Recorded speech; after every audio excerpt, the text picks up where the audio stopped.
Hello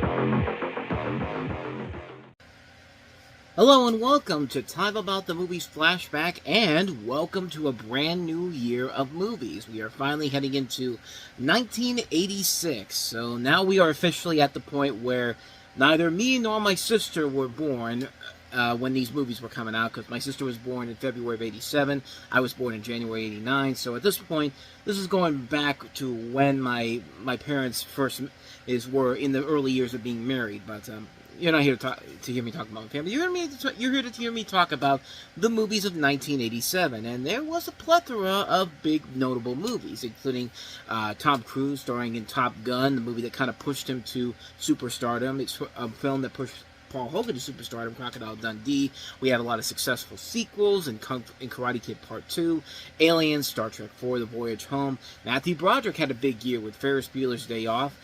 We had Steven Spielberg's The Color Purple. We have Ruthless People, Out of Africa, The Color of Money, Stand By Me. So many memorable movies. An American Tail, Peggy Sue Got Married. A lot of big movies to take a look at, and we're going to get to all of them throughout the course of the next year. So, with all that said, let's dive right on in. Let's start off with the movies of Christmas Day, 1987, beginning with our first movie that we have here, Jane Fonda and Jeff Bridges starring in the psychological thriller, The Morning After. She went home with a stranger. She woke up to a murder. What did I do? Why don't I remember any of this? Now, the only ones who can help her are the last people she should trust. He's one to set me up. You killed that man! Jane Fonda, Jeff Bridges, The Morning After. Can be murder. Opens Thursday. Check newspapers for theaters. So if you ever wanted to see that movie where Kevin Flynn and Barbarella got together, The Morning After is definitely that movie. And believe it or not, it was actually Sidney Lumet's more successful movie of 1986, as early in the year he had Power, and that had super heavyweights like Richard Gere, Julie Christie, Gene Hackman, Kate Capshaw, Denzel Washington. And yet that film was not a well-received movie, and I haven't gotten to that one yet, but considering that it was a January release, that probably is an indication of how that movie actually turns out to be. But this one turned out to actually be a pretty good movie. It follows a washed-up alcoholic actress played by Jane Fonda who awakens on Thanksgiving morning beside the dead body of a photographer in his loft. With no memories of the events from the night before, she attempts to uncover the truth of what occurred with the help of a former police officer played by Jeff Bridges he encounters while on the run. You also have Raul Julia in a role of his. You also have Diane Salinger, Jeffrey Scott. Bruce Valanche actually has an early role in here, and Kathy Bates actually has an early role in here too. And really, the reason why this movie kind of works because of, a great once again, another really solid performance by Jane Fonda, and a really good performance by Jeff Bridges, too, that doesn't really get as much attention because Jane Fonda was the one that got the Oscar nomination for this performance once again.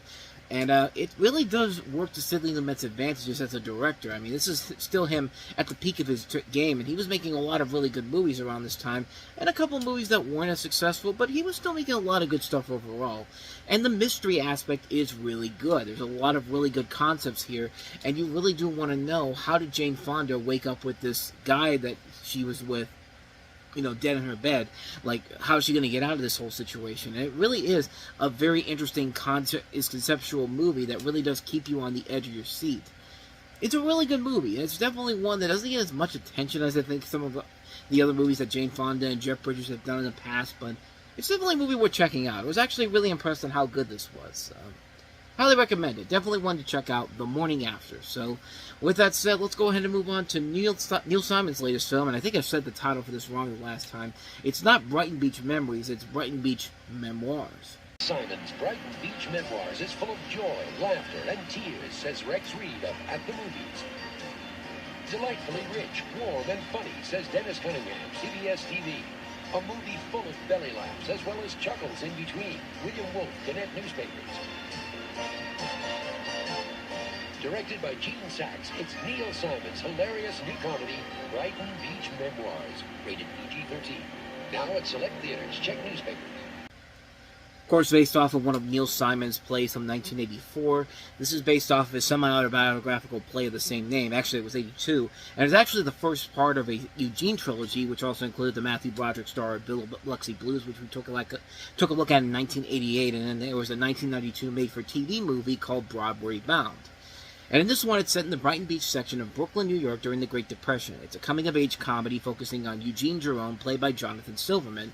It was a Polish Jewish-American teenager experiencing puberty, sexual awakening, and a search for identity as he tries to deal with his family, including his older brother Stanley, his parents Kate and Jack, Kate's widowed sister Blanche, and her two daughters Nora and Lori. And it frequently breaks the fourth wall by having Eugene speak directly to the camera. And it includes the cast that includes Blythe Danner, Judith Ivey, Jason Alexander is also in here as well. So there is some pretty notable names in this film in general. And Neil Simon can make some good movies here and there. Some of his movies are not as strong, but this one overall was good. I won't say it's a great film overall. It's definitely one of those ones where I think the characters overall are what keep you invested in the film overall. Plus, you get to see early film works from Jonathan Silverman, who of course would go on to have a film career after this, and Jason Alexander, who would later go on to star, of course, in Seinfeld. But other than that, though, nothing really too significant about this movie per se that makes me say it's a must-see film. But if you like Neil Simon's other works, this is definitely one you want to check out. It's definitely worth seeing a big screen version of this on the big screen, so not much more to say about that one. Good. Won't say it's one of his better ones, but it's definitely worth a watch. Brighton Beach Memoirs. So with that said, let's go ahead and move on to our last movie, and that is Julie Andrews starring in Duet for One. How can I live without my husband, too? You don't understand me, do you? I need you, Penny. You must be a very unhappy woman.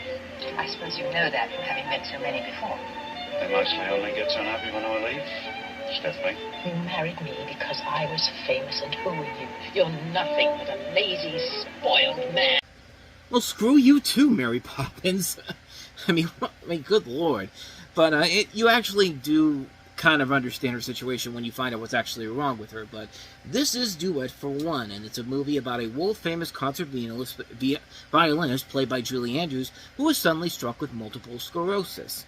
And the film was, she's unable to play because of this, and a depressed psychiatrist says she's unable to help with her rage and her frustration, and her star pupil realizes he will learn nothing from her, leaves her, her husband departs with his young secretary, and her accomplice dies. So basically her life is completely screwed over.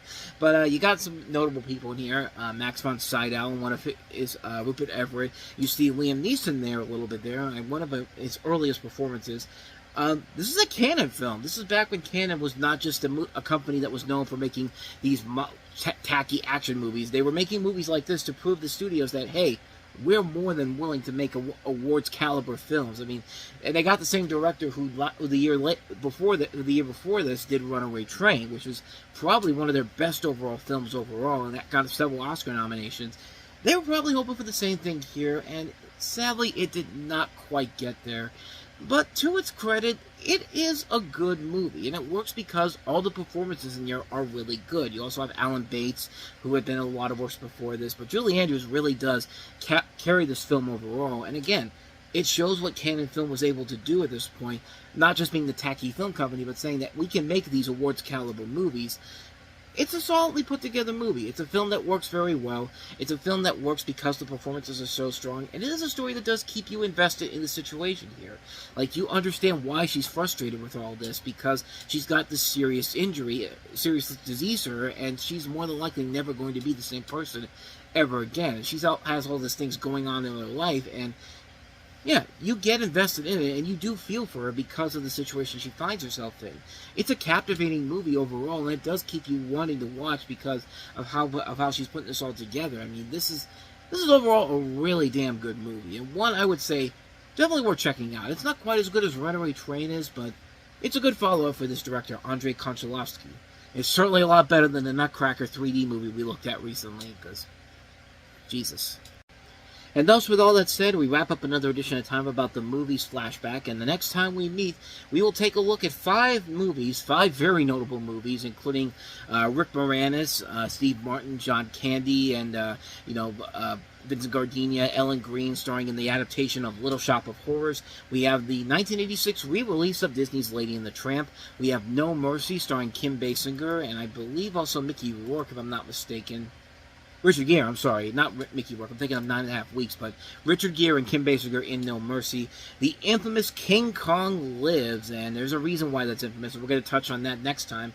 And the Best Picture winner of 1986, Oliver Stone's Platoon, gets released this weekend.